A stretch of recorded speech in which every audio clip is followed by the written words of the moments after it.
Здравствуйте все! Добро пожаловать на канал Магия Песка. Старинные турецкие гаремные гадания на песке для вас.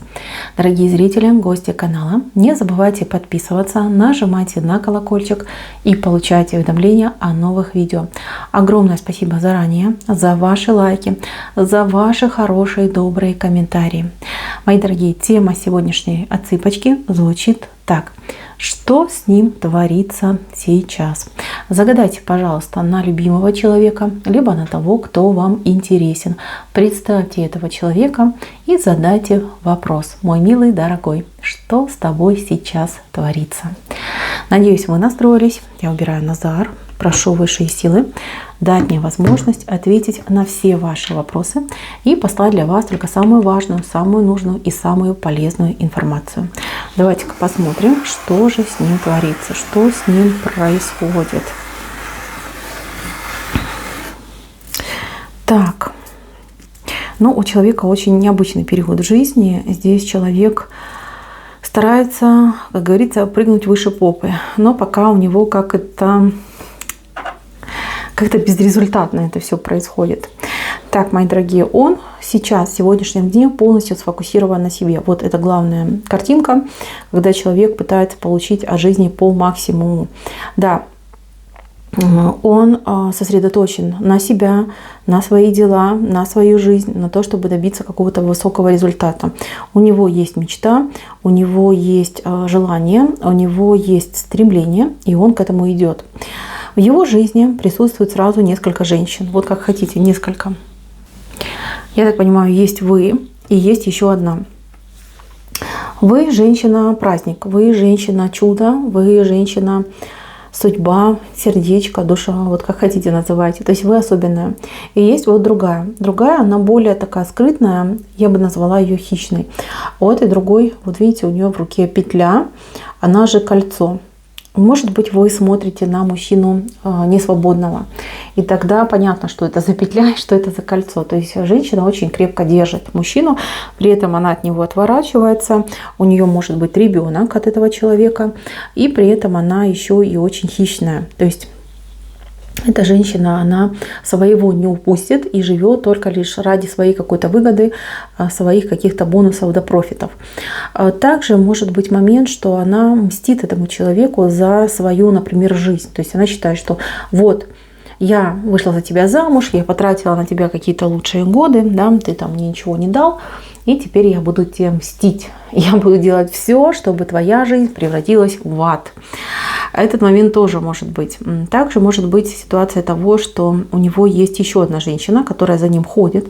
Она вот такая, знаете, вот как есть мистер Икс, да, это миссис Икс. Женщина, которая за ним охотится, да, с этой петлей пытается его захомутать, либо вот, чтобы кольцо он ей одел. Тоже может быть момент. Женщина, которая хочет этого человека в мужья. Она в нем очень заинтересована. Она в роли охотницы. Не любовницы, да, не той, которая хочет любить, там, выйти замуж, чтобы создать семью. А именно она охотится для того, чтобы у нее был этот мужчина с ней рядом, под боком, и чтобы он исполнял ее там мечты, желания, ожидания. Да? То есть она в нем заинтересована. Здесь какой-то идет материальный, меркантильный интерес. Вот очень четко прописано. Там, еще раз говорю, будь то жена, будь то дама, которая на него охотится, тут нет любви, тут нет нежности, тут именно интерес. Видите, не зря она с петлей. Вы же вот она стоите, видите, вы радугу над головой держите, вы держите счастье, вы держите любовь и новую жизнь. У этого человека на сегодняшний день в голове не женщины, не личная жизнь, не личное счастье, а больше у него какие-то, может быть, даже развлечения. Человек может любить, извините, я не знаю, там стрип-клубы, он может любить там казино, какие-то развлекательные учреждения, тратит туда много денег, либо тратил, когда они у него были. Человек любит кураж, человек любит азарт, человек любит поразвлекаться, да, то есть entertainment — это его второе имя, вот он без этого не может, ему нужно вот постоянно куда-то, в люди, там, где шумно, там, где весело, там, где какой-то драйв находится. Может быть, сейчас он полностью лишен этой возможности, он закрыт, либо сам себя закрыл, либо его закрыли, то есть у человека нет либо денег полностью, да, он пуст, либо ему перекрыли дороги, да, чтобы он мог посещать такие места, такие вот злачные, да, обычно говорят, злачные места. И он сейчас, конечно, в печальке. В печальке у него одна мысль в голове: как бы мне реализоваться, как бы мне встать на ноги. Вот, да, он сидит, он хотел бы встать на ноги. Он хотел бы, чтобы у него в карманах было туго, да, туго набитые карманы деньгами, чтобы он мог ими там сорить направо и налево. Возможно, в прошлом он уже это делал, ему понравилось. Ему понравилось, как люди на него смотрят там с уважением, с обожанием, заглядывают в глаза, лишь бы он эту денежку потратил.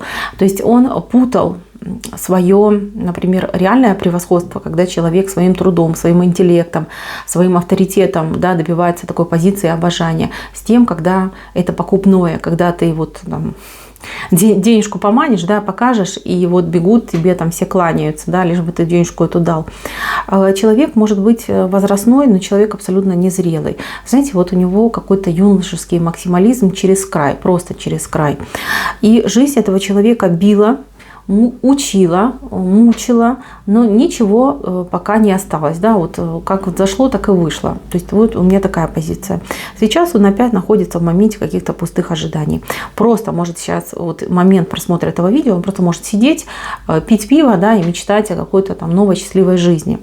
Если вы с этим человеком разговариваете, то все его разговоры какие-то пустые. То есть если вы думаете о жизни, о семье, о браке, о том, не знаю, какой ремонт сделать, ребеночка там завести и прочее, прочее, то у него может быть мысль такая: вот я хочу поехать там на Мальдивы, на Сейшелы, куда-нибудь там, не знаю, там на другой конец света, там встретить самый первый человек, который встречает Новый год, либо там увидеть самый красивый фейерверк в мире. То есть, понимаете, у него какой-то вот, ну, воздух, да, воздух в голове, так вот скажем, да, как это называется, мишура, да. Вот, и вы его иногда не понимаете. Вроде он неплохой, вроде он и добрый, хороший, но мысли какие-то у него вот прям детские. А я вам скажу, в детстве этот человек реально недополучал. Недополучал по чувствам, недополучал по эмоциям. Его недолюбили, ему не додали. Либо семья была слишком такая, знаете, вот консервативная, закрытая, когда не поощрялась вот это обнимашечки, целовашечки. Либо наоборот, родители были слишком заняты тем, чтобы, ну, с ребенком посидеть, поговорить, там, сказку почитать, не знаю, там лишний раз обнять, поцеловать и сказать, как сильно любят. То есть человек, желая любви, он не знает, как это делать, он не знает, как это реализовать. И он замещает любовь, вот покупая любовь, да, вот показывая, соря деньгами, либо показывая, какой он классный, крутой и богатый. То есть нет истинного представления о том, что такое любовь, что такое уважение и что такое желание быть с любимым человеком. Вы, вот я понимаю так, что в недоумении от этого человека, как живет, чем думает. Вроде как бы все неплохо, но с другой стороны он странный. Смотрите, человек может вам завидовать тому, что вы, ну, на его взгляд, слишком крутая, вы слишком независимая, и вы никогда, он, по крайней мере, он так вот считает, что он никогда не видел, чтобы вы чего-то боялись. То есть для вас нет невозможного. Если что-то нужно делать, либо сделать, то вы всегда встанете в позу, вы возьмете себя в руки, вы как оловянный солдатик, вас невозможно сломить. Хотя, как бы он догадывается, что вам может быть страшно, что вы, может быть, переживаете, но вы никогда ни словом, ни делом этого не показываете. Когда он видит вот эту вашу стойку боевую, ему самому становится страшно, потому что он немножечко трусоват внутри.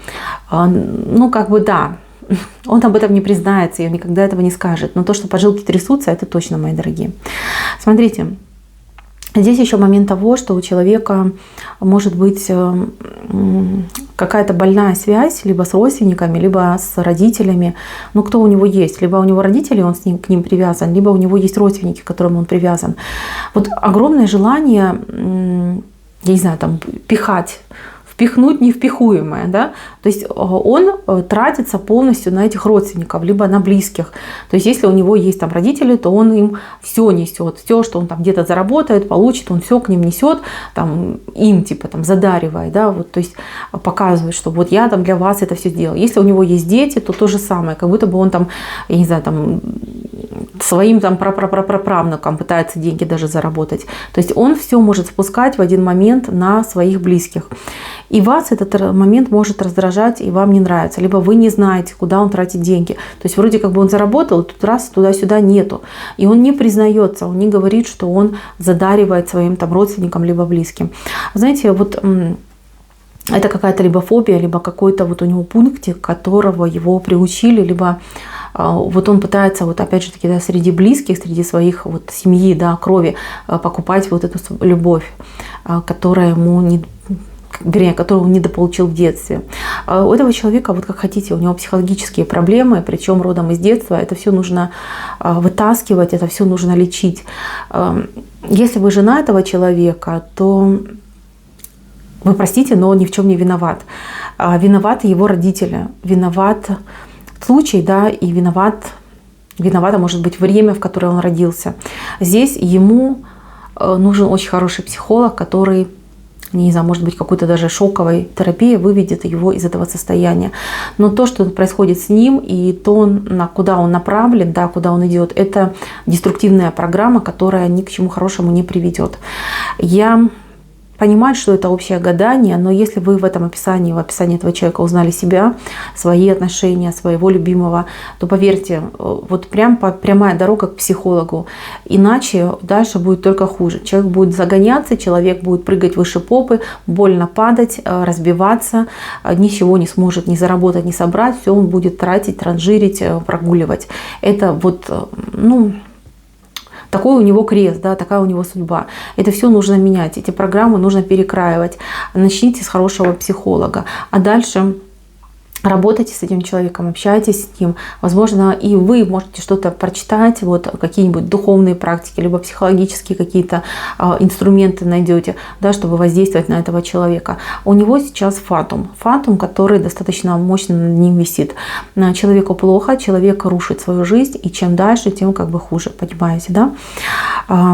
Пока не поздно, спасайте. Если нужен человек вам, если вы важен, если любите.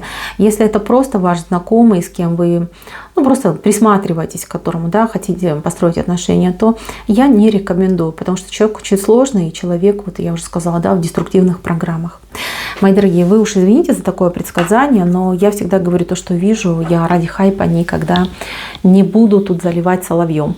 Это не моя роль, я всегда против этого, всегда этого избегаю. Простите, если что не так. На этом мое гадание закончено. Спасибо за внимание. Всем пока-пока.